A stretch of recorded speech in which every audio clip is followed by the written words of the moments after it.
Mayong adlaw mga binati ug minahal kong matalomnon. Welcome to my channel, welcome to Eko TV News, ang channel sa kalambuan sa lungsod sa Matalom. Eko Live diri sa Municipality of Matalom, di kalidad nga serbisyo ang mahatag ko kaninyo matalomnon. Karon di ay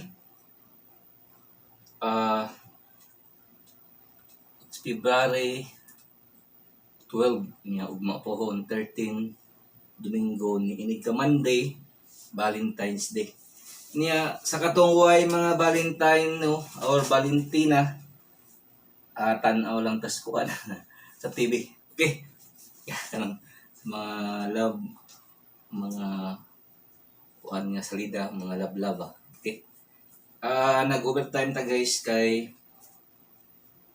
kuan kanang agato ang deadline sa pag-submit sa auditor niya. So ako mahuman na need na extra time or double time or triple time nga mahuman niya. Kon balikon ko sa mga negosyante nga ganahan mag-invest o negosyo diri sa lungsod sa Matalom. Welcome mo tanan nga mo invest o business diri sa lungsod sa Matalom. Nga pahibalo sa tanan di ay ang ato ang 7-Eleven Matalom hapit na. Hapit na gyud mag-open ang atong 7-Eleven. Sa katong ganahan na mo snack, pwede na mo diri sa mo ang 7-Eleven diri sa Matalom. Okay. Ato ning himon guys para mas kuanta anang natay makahumanta guys. Need na to extra time para mahuman ang atong to ang trabaho. Okay. Balikon ko magtinabangay kita kanunay alang sa kayuhan ug alang sa kalambuan sa lungsod sa Matalom. Ato gayong suportahan ang administrasyon kanunay para magpadayon ang kalambuan sa atong lungsod, para magpadayon ang mga programa nga gihimo alang sa katawhan diri sa atong lungsod. Okay guys, manitong buhaton. Balikon ko, February 12, 2022 ang kuan karon Sabado. Pero need na tong extra time para mahuman ang atong trabaho guys. Tong i-try po la tuwang kuan karon makasubmit ni February 14, 2022. Okay, manitong buhaton.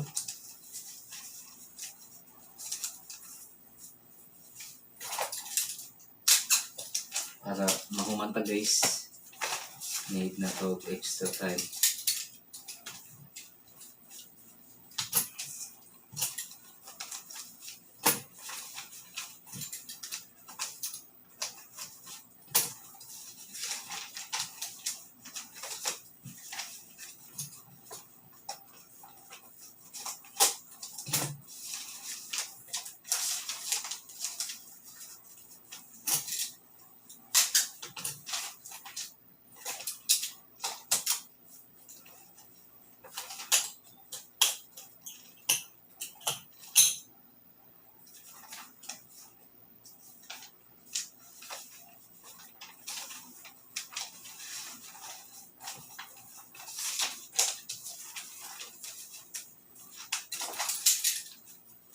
Balikon ko, ang panaghugpong sa taga-Matalom mao'y susi sa kalambuan sa atong lungsod. Eko Live diri sa Municipality of Matalom, February 12, 2022. Magtinabangay ta kanunay alang sa kayuhan o kalambuan sa lungsod sa Matalom.